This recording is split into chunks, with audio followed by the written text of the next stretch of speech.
The Glasgow Screw Job will go down in history forever, especially in WWE. That's right, ladies and gentlemen. I am calling Clash at the Castle a Glasgow Screw Job, and we're going to talk about the whole entire WWE PLE, so stay tuned. Welcome back to a brand new episode of the Square Circle Podcast with your host, Marie Shadows. And on this episode, we're going to go through the WWE PLE, talk a little bit further about WWE, and just some other WWE thoughts. As always, if you enjoyed this type of content, make sure to share it out, tell a friend, and spread the word, because those are all priceless and helpful ways to help out the channel and help out my content with you by my side. Anything is possible. So like, share, comment, tell a friend, let them know that there is a wrestling podcast out there called the Square Circle Podcast by Marie Shadows. Another thing to mention is that my merchandise store is open if you guys want to go check it out. It's over at Fourth Wall. The link to that will be down in the description below. You guys can shop the collection currently right now because it is summer and we are currently in a heat wave. I want you guys to stay hydrated. By doing so, you guys can go grab the official star-rated tumbler and mug, which are both on sale for 10% off. You will use promo code THIRST, THIRST, in the promo code section before you completely check out. Put it into the checkout, press apply, and it gives you 10% off of the star-rated tumbler and the star-rated mug. You could take the tumbler with you wherever you go, and you can have the mug at home for any of your cold beverages.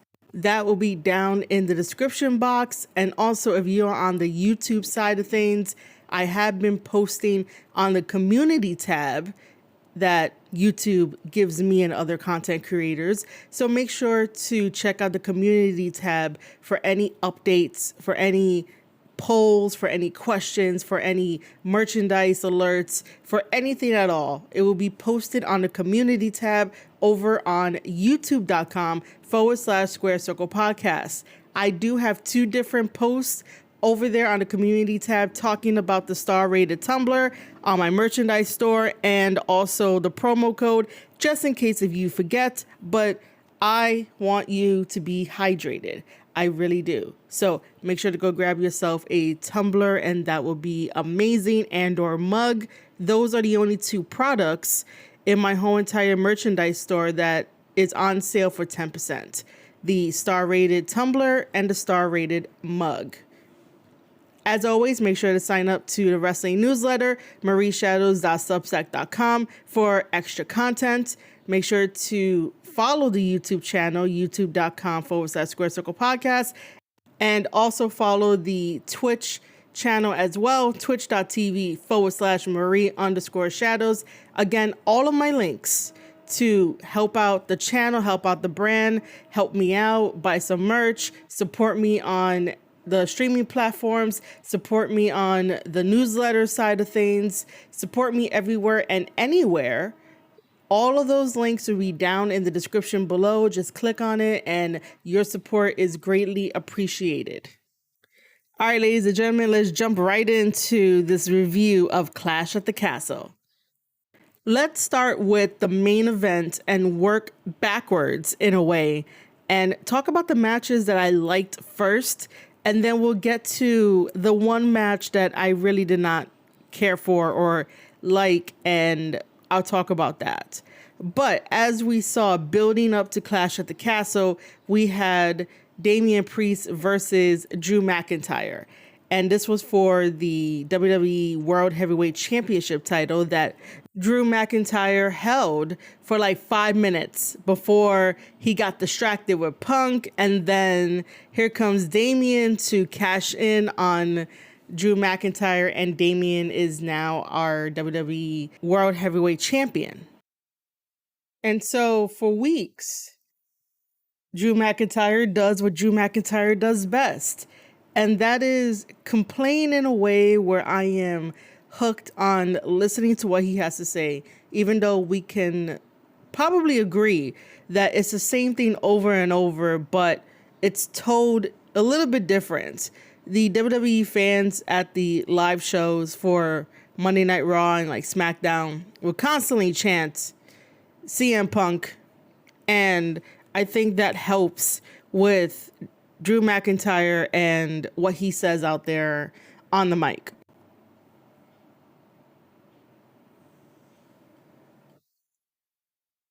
Drew McIntyre understands how to play the game. He understands what it means to be a superstar, what it means to be a wrestler, what it means to cut promos, and this is still some of his best work. Not every wrestler is going to have a moment in their career where it's all straight, awesome work. Every wrestler has experienced up and downs and what can be considered lackluster moments in their career. It happens to the best of them.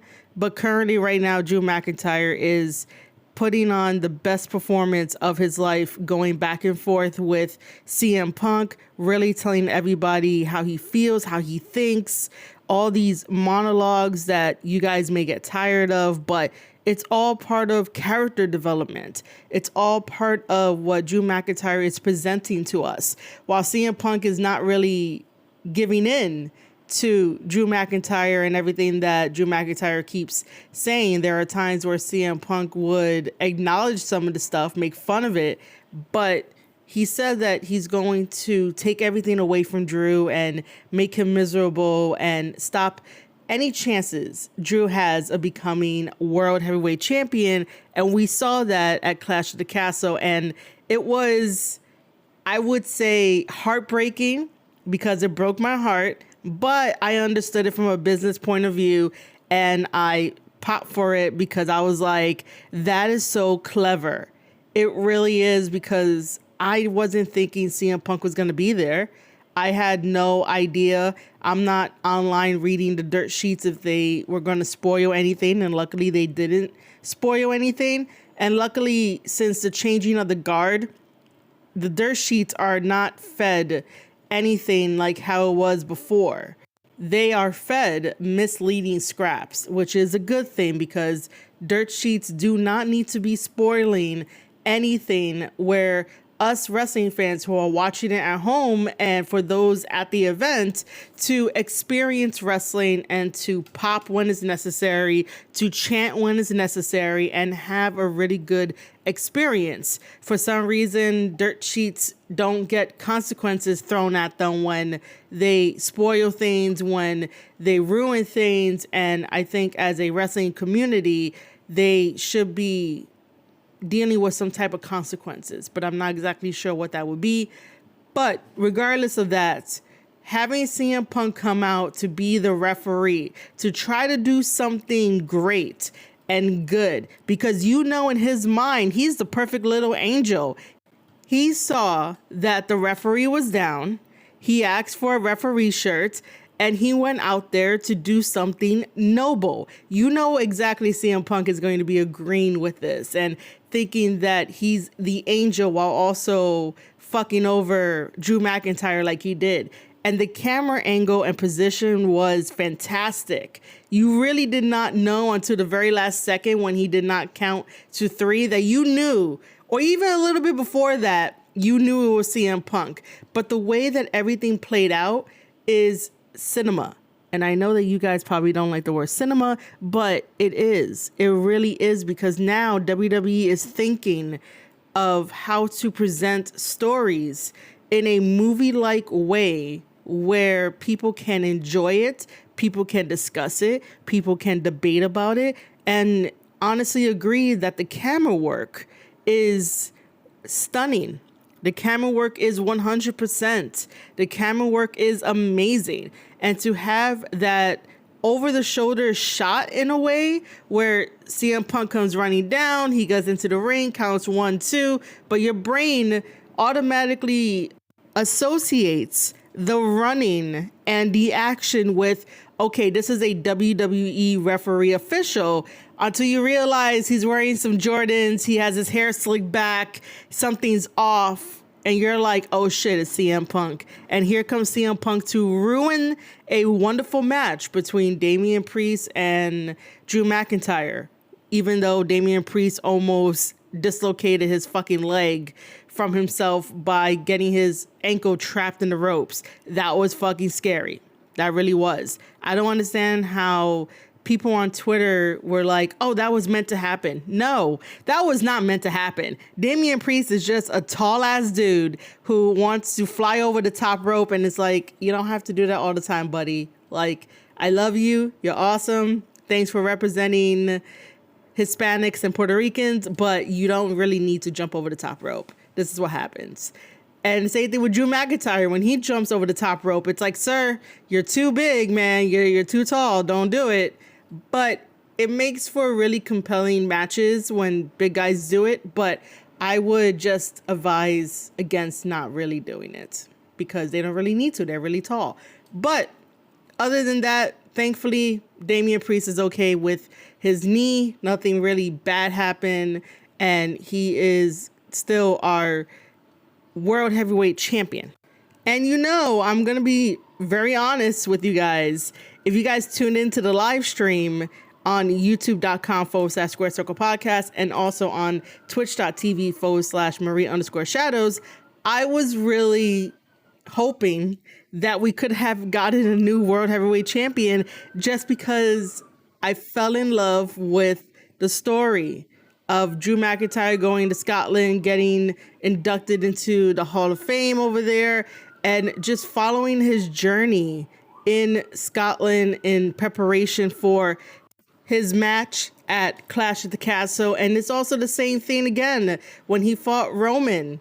I fell in love with the story because there's a story there that we can all relate to. Sometimes you have to leave the nest, meaning your hometown, in order to follow your dreams. And it's going to be scary. And that's okay because the unknown is scary, but you know enough to get through that unknown. You know that the dream is on the other side and things are going to be well and things are going to be great. That is what Drew McIntyre did. That is what Piper Niven did. That is what Alba Fire and Isla Dawn did, and every other British and UK wrestler that has come over to the United States and try to make a name for themselves. Everybody has tried and they left the nest and they went to go pursue dreams. And to be followed around in your home country or town and have this story, you kind of fall in love with it because everyone has been there. Everyone has their own journey and you should be proud of it. And you shouldn't think that you are either too late, too early, or too fast because your journey is not the same as someone else. But you can still root for that buddy of yours, that friend of yours, and that acquaintance of yours for being on their own kind of journey. Like, for example, I made it to WWE. That was my dream. That was my journey. I went there. I did it. And now I just make wrestling content after the fact. And no one could take away your dreams and your accomplishments.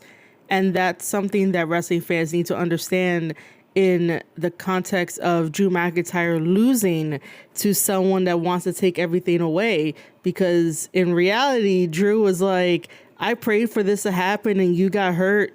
So CM Punk is just retaliating. But the accomplishments of both of these guys should not be taken away. And I understand that losing again in Drew McIntyre's home country of Scotland can definitely put a damper on any other good faith, goodwill next event for maybe next year or something. I totally understand that. But the point of the screw job was to definitely hate CM Punk, and the focus was put on CM Punk to hate him. And then he's going to act like a victim during the press conference at the end of the show, which is hilarious. However, I do think that we shouldn't give up on Drew, even though on Monday Night Raw, we saw that Drew McIntyre couldn't do it anymore and he said that he quit, which I don't blame him because, again, I am locked into the story 100%.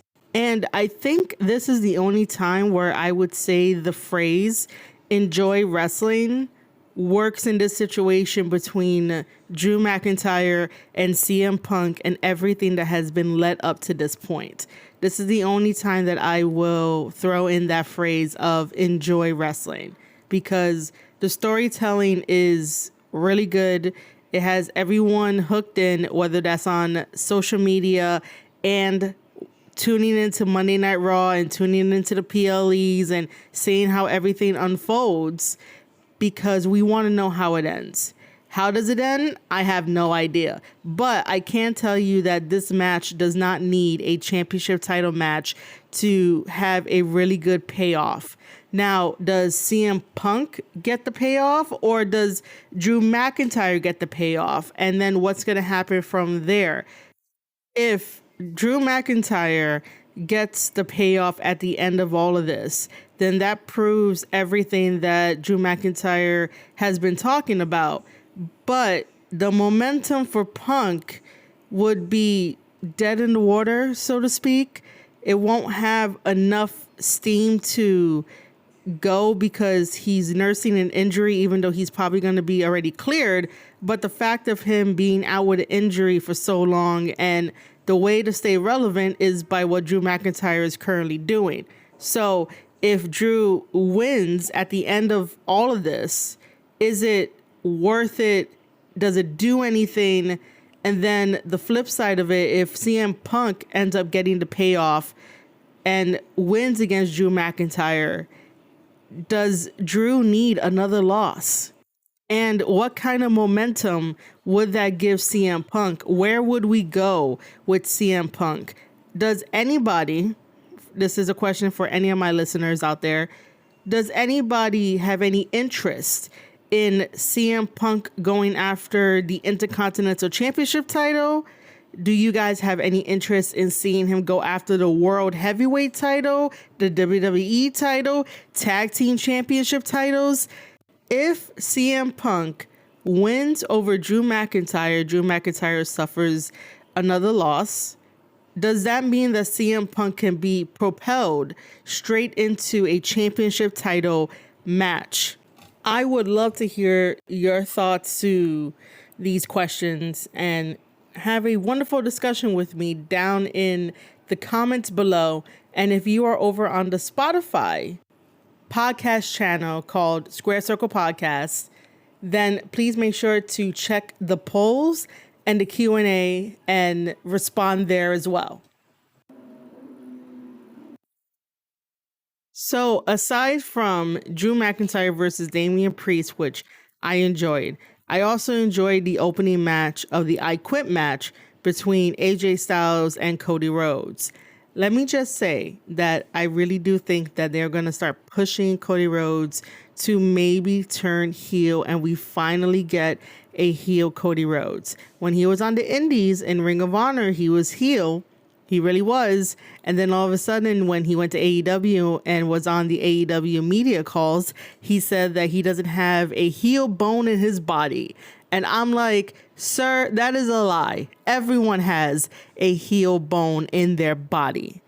And Cody Rhodes tries so hard to fight it. And I think that's why I was ranting oh so long ago about Cody Rhodes and his AEW career. It's because he needed to turn heel. And I think that if he turned heel, it would have helped him during that time in AEW where everybody turned against him, because I guess the fans, or the smart fans that AEW decided to get, basically just wanted no baby faces and wanted everything to be evil and wanted everything to be heelish, and nobody could be a baby face. Or to them, maybe they weren't believing Cody Rhodes to be a baby face because of how he was positioned in his AEW career for those matches, and then maybe being a heel would have worked. However, the way that WWE has been presenting Cody Rhodes has been absolutely the best version of Cody Rhodes that I have followed. And I followed his whole entire career. And this is by far the best Cody Rhodes that I will get behind and say that I was wrong. And I do feel embarrassed about the rants of me talking about Cody Rhodes in his AEW career. But regardless, that I Quit match was really good to watch. It was interesting. WWE doesn't do a lot of I Quit matches, and I was mainly concerned that if AJ said I quit, it's like, well, this gimmick match should be used for when their feud is really deep and there's a lot of animosity and hatred. They didn't really have too much to build upon to have an I Quit match right there and then. I needed more in this story because it could have went on for a little bit longer, meaning match-wise. Not so much promo-wise, but have a couple more matches, maybe have some draws, maybe have some DQs, because AJ Styles is the heel and he's trying to get under Cody Rhodes' skin. However, I do think that the fact that Mama Rose was there to play into the match and have Cody Rhodes just turn into Goku and Vegeta when you mess with their loved ones worked really well in the story between AJ and Cody Rhodes. And of course, AJ with that perfect fear in his eyes when he saw Cody Rhodes with the stairs, because Cody Rhodes was like, man, he keeps getting up and I don't know what to do. And he grabbed the stairs and AJ was like, I'll live to fight another day, and was like, I quit. And it was really good. I didn't feel overly concerned about it. I didn't feel bad about it. I didn't feel like somebody got buried and I don't know where they're going to go from here. There is still options and room for AJ Styles to be put back into the feud with Cody Rhodes. And as we saw at the end, we had a post-match beatdown because Solo came out. Both of them looked each other in the eyes, and you kind of figured that this was going to be the next step in Cody Rhodes' career as WWE champion. And so the Bloodline came out, the Bloodline 2.0 came out, Tama Tonga and Tonga Loa came out and attacked Cody Rhodes. And, you know, I'm going to say this, and if you know, you know. And if you do know, let me know down in the comments below. But I really do need Cody Rhodes one day to tell Tama in his face, whether that's a promo in the ring or backstage or something. I just need him to say, what the fuck was Haku's problem? If you know, you know. Leave me a comment so I can like it. I could put a thumbs up on it if you're on the YouTube side of things. And I can definitely give you a too sweet back. If you know, you know. I just want Cody Rhodes to cross path with Tama Tonga and be like, what the fuck was Haku's problem? Right now I'm fangirling because that time in history during the Bullet Club Civil War, man, memories, and it made me feel some type of way. But let's get back to this beatdown. So the Bloodline 2.0 comes out, starts beating up Cody Rhodes. Everything is happening so fast. Here comes Randy Orton and Kevin Owens to help save the day, and they do, and they run off the Bloodline. And, you know, fans love to reach for things that may or may not be there. We do know that in the future, Randy Orton may or may not get a championship title match, but just because Randy Orton happened to look down on Cody Rhodes' shoulder, and on Cody Rhodes' shoulder is the WWE championship title, does not mean that that's going to be the next one. It really doesn't. So wrestling fans got to chill out with the whole trying to reach kind of shit when it comes to that. He just looked down. It just happened. Things happen. I don't know if we will be ready to see how Cody Rhodes versus Solo will go. I'm not sure if Solo is ready for that. I am enjoying what Solo and the Bloodline 2.0 is doing because Tama and Laura are my boys and I will always be their cheerleaders, and I enjoyed all of their work. But I don't know if Solo is ready to take on Cody Rhodes. And if you guys think so, let me know down in the comments. Let me know how that will go, because I don't have an idea. And usually I would give ideas of how to start something. But the post-match beatdown, the stare down, that works as an introduction of like, hey, Cody, don't forget about the bloodline. Now you're back into bloodline business. But this time you're back in it with Solo. Because for some reason, Roman Reigns has now turned babyface without being there, because the fans want Roman when everybody hated him and wanted him gone and wanted him dethroned. And now he's a babyface. And that is the most purest, organic turn for a wrestler that I would love to deep dive into and ask various fans why they decided to chant for Roman if originally they were against Roman. Now, I think if we really think about it, between internet and real life, it might be 50-50, where 50% of people that are online and in real life did not want Roman as champion. And then the other 50% who were online and in real life wanted Roman as champion. So that will be a very interesting discourse to see what happened for almost everyone to unite and chant, "We want Roman." So yes, I enjoyed the I Quit match between Cody Rhodes and AJ Styles. I enjoyed Piper Niven versus Bayley for the WWE Women's Championship title.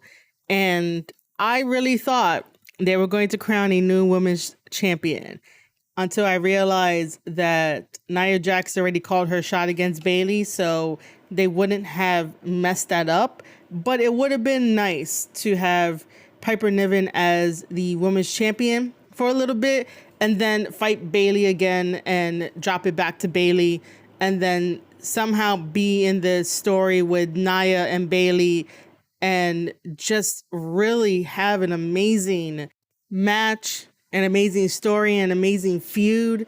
And that will bring everybody's stock up, because Chelsea Green will be there too, and she would be the most supportive friend in this whole feud situation. But at Clash of the Castle, I honestly thought that Piper was going to take it from Bayley, because Piper is a lot more on the heavy set. We could consider her one of the heavyweights in the women's division, and Bayley is no slouch either. Bayley should get all her flowers, because she works her ass off and she goes in there and proves why she should be in the conversation, why she should be in the debates, why she should be champion, all this stuff. She has her flowers. But I don't think Bayley was ready for Piper Niven. Not to take anything away from Asuka when Asuka says no one's ready for Asuka. But Bayley did put up one hell of a fight.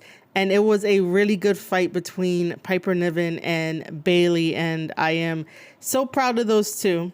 Those two were amazing to watch in the ring. And of course, Chelsea getting evicted from the match just because she touched the official. She wasn't thinking. She really, really wasn't thinking.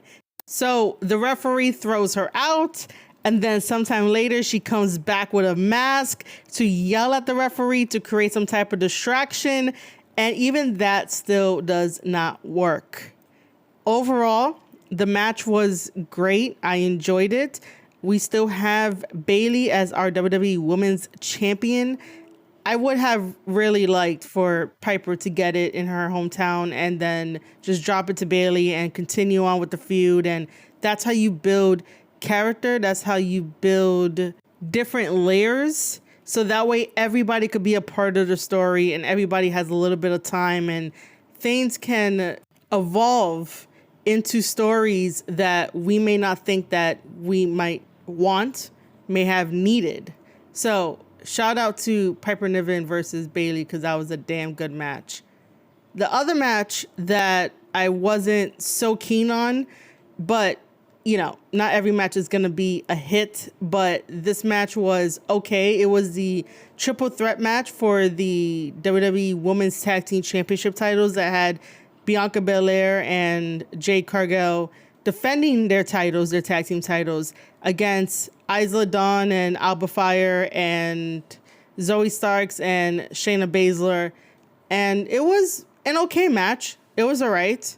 It was an interesting, fast-paced triple threat tag team match. Sometimes I think the ladies get a little too nervous, and that might be the wrong word, but it was just a little too fast where people needed to slow down a little bit, let things breathe, so that way mistakes don't happen and everything just feels right and smooth.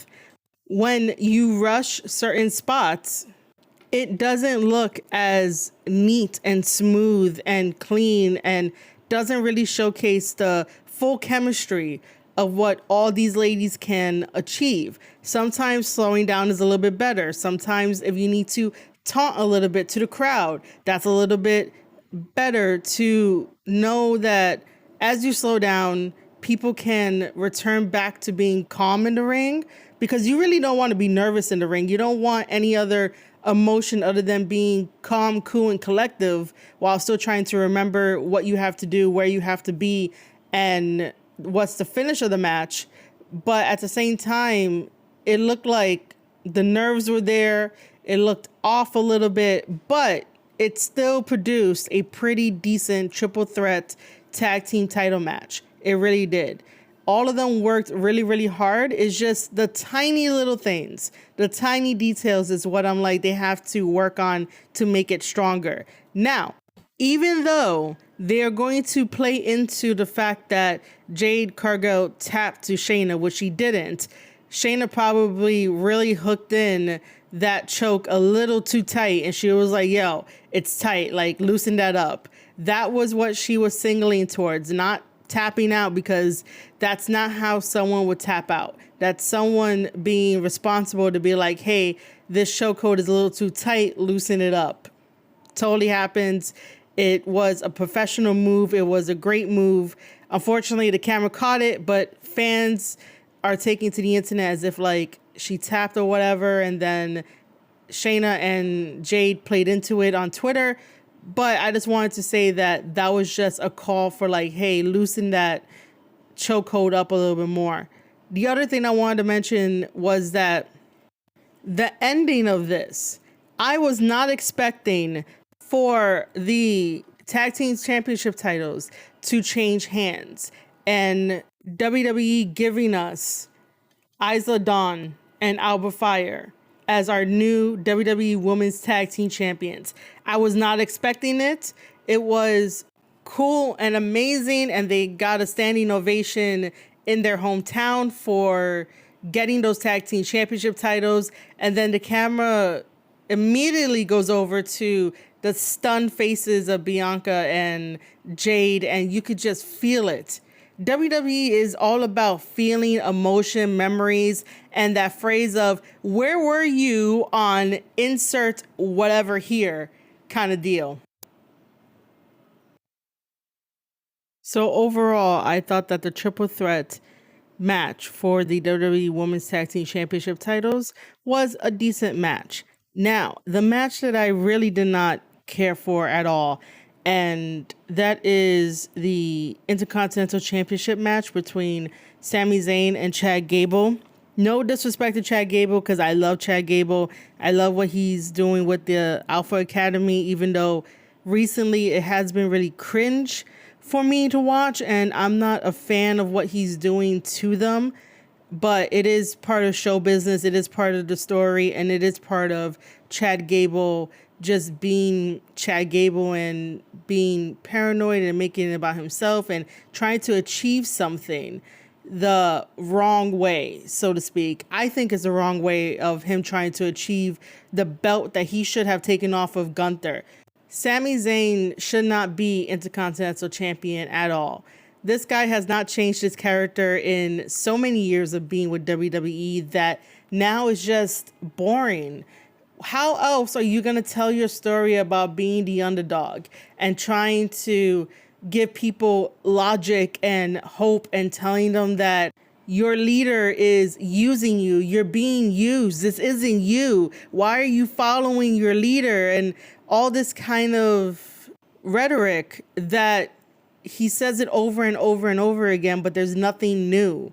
We know, and Alpha Academy knows, that they are in a bind with Chad Gable, and if they do anything out of that to try and save one another or to protect one another, that Chad Gable is not going to like it and they're going to get consequences for that.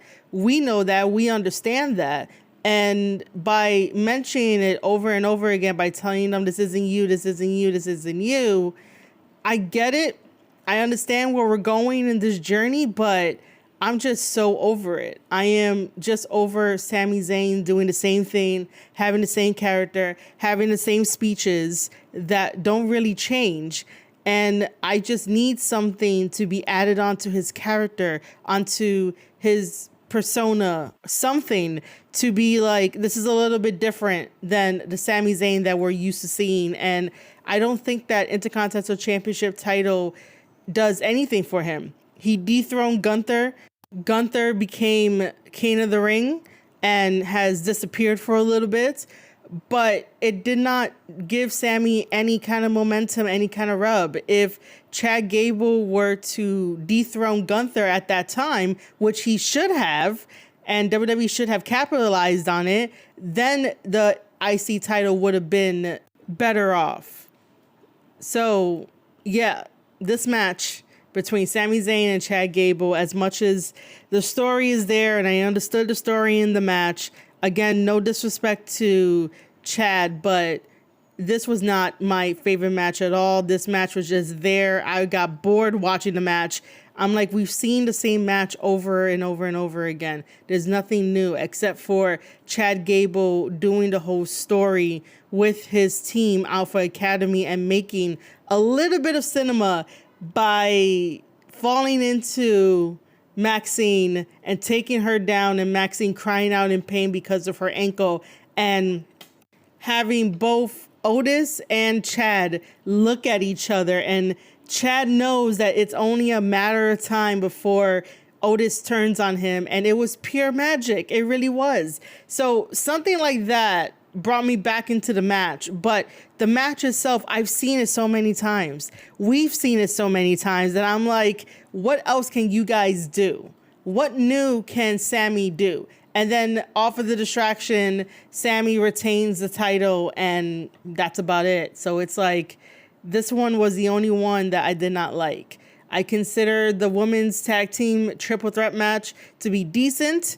I really enjoyed Piper Niven versus Bayley, and I really enjoyed Cody Rhodes versus AJ Styles in the I Quit match, and I really wholeheartedly enjoyed the main event, even though this podcast episode is named the Glasgow Screw Job.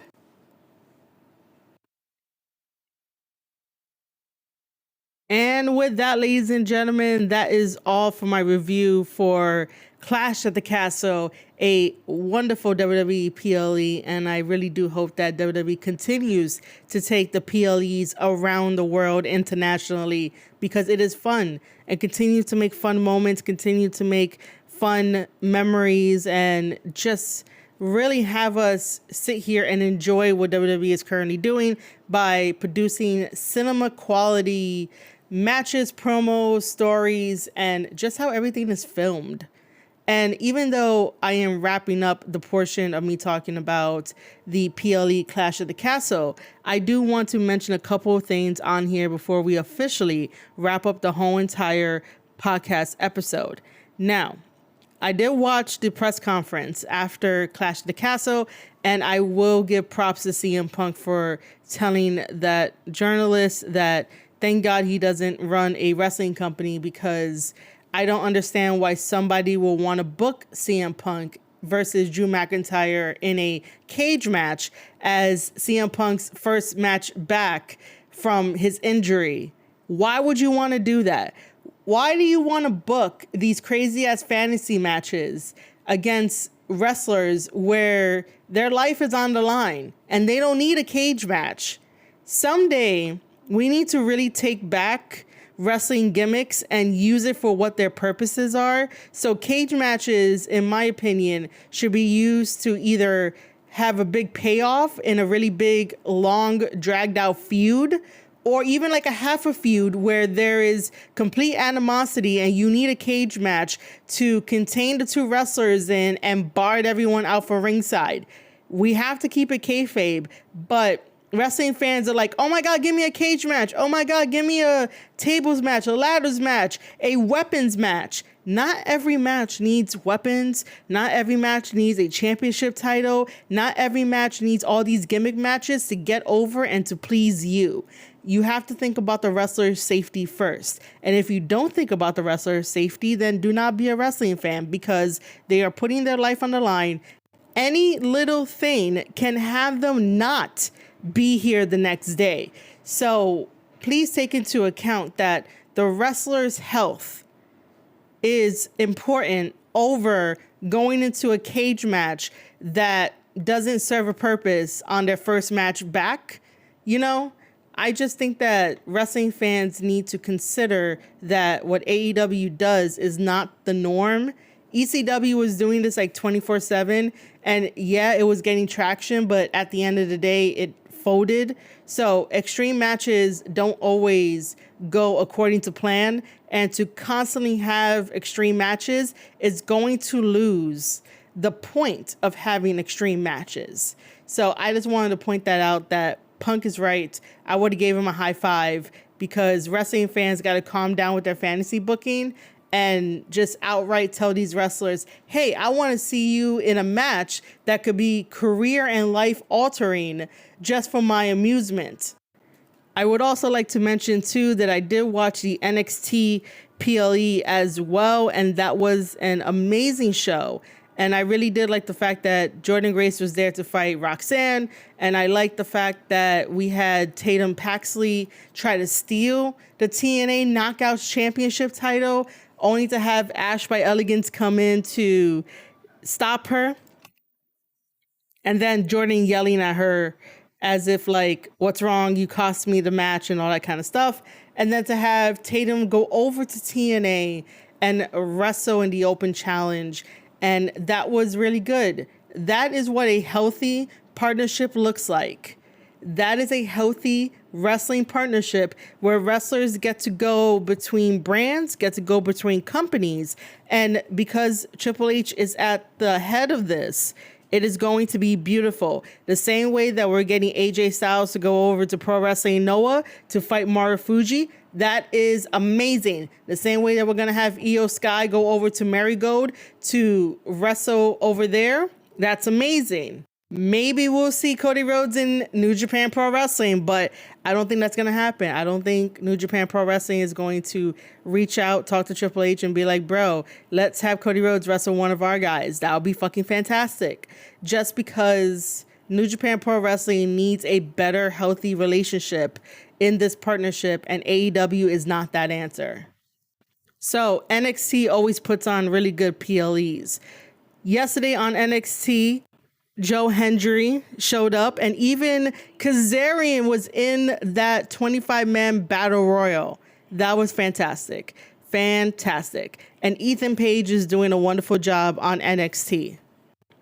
Let me switch over to a little bit of Monday Night Raw from this past week and just talk about the ending. The ending of Monday Night Raw, where we saw the debut of the Wyatt Six, or Sick. That is cinema.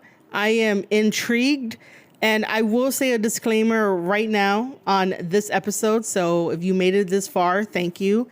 I am not the biggest fan of horror movies and ghostly related things. I am trying to desensitize myself so that way I can feel comfortable watching certain horror movies and watching certain ghosts or ghostly kind of things. So for example, like those ghost hunting videos, sometimes I really can't watch it. That kind of freaks me out. So I will make note of that. Like, I'm not the biggest fan when it comes to like horror stuff, but I do appreciate every single thing that WWE is doing with the Wyatt Six. Now, with the whole QR codes, I leave that to the rest of the wrestling community to go and research and do all the investigation for it, because that's not really my style, even though this whole entire thing is storytelling and putting pieces together and being a detective.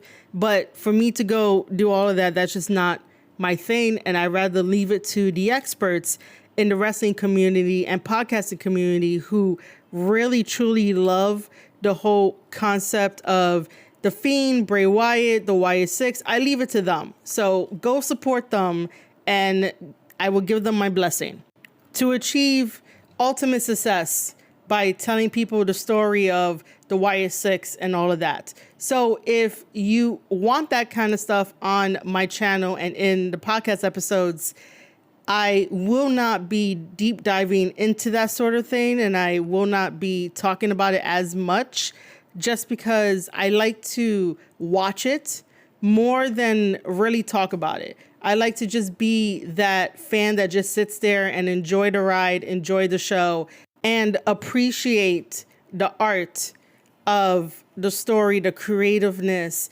and appreciate it for what it is. So I rather be the person all the way on the outside, watching it with everybody else, while the experts of the whole Wyatt Six gives us the rundown and gives us the story and the lore and all of that. I will leave it in their hands. I just wanted to make that disclaimer just in case if you thought that I may have an episode talking about the Wyatt Six. That's just not my thing, but I appreciate everything that Bray Wyatt has done. I enjoy everything that Bray Wyatt has created. Everything that's spooky and supernatural, and the stories and the characters and the White Rabbit and Sister Abigail, the whole entire works. I really enjoy it for what it is.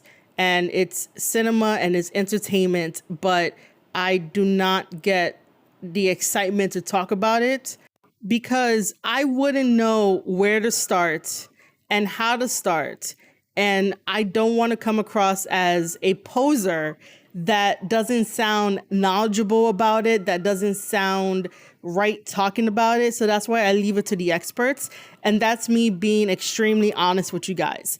But I will give all the praise, all the love to Bray Wyatt and his family and everyone that is surrounded with him and connected with him, because he has done amazing work. He has done beautiful work and was taken from us way, way, way too young. But his memory and his legacy will live on through his brother, through his family, and through the wrestlers that make up the Wyatt Six. And his memory will live on within the Fireflies and everyone else. Again, I will leave it up to the experts. So go follow Insiders Pro Wrestling. They have an amazing YouTube channel. They do watch-alongs for Impact Wrestling. So if you want to get your fix for Impact Wrestling, go to them. They are amazing people. I've had the privilege to work with them in the past, and I will always put them over. So go over to their YouTube channel, youtube.com/Insiders Pro Wrestling.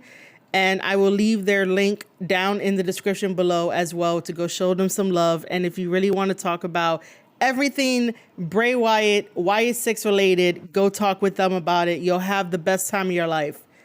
But for the Square Circle podcast, it will be business as usual with New Japan Pro Wrestling, reactions to wrestling matches, which I will get on, and everything else in between. Live streams, Q&As, making sure that you guys are good and awesome and just having a wonderful community here. But yes, go support Insider Pro Wrestling, go support Square Circle Podcast, and go support anybody else in the wrestling community that you think is amazing.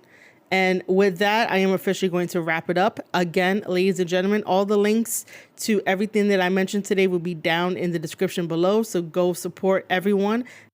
Make sure to stay hydrated this summer and during this heat wave by getting the star-rated tumbler and the star-rated mug with promo code THIRST to get 10% off of your order when you buy both or one. It will be greatly appreciated so much. And of course, share this podcast episode out, share it with your friends. That is very priceless marketing. Doesn't take too much. And again, I would highly appreciate that too. If you share it out, tell a friend, and get more ears on this, get more eyes on this. This helps the both of us. And I could do a lot more stuff with my channel, with my content, and giving you guys exclusives. So head over to the description box, click the links, support us, support everyone, support the Square Circle podcast. All right, ladies and gentlemen, you have been listening to an episode of the Square Circle podcast. I am your host, Marie Shadows, and I'll see you guys on the next one.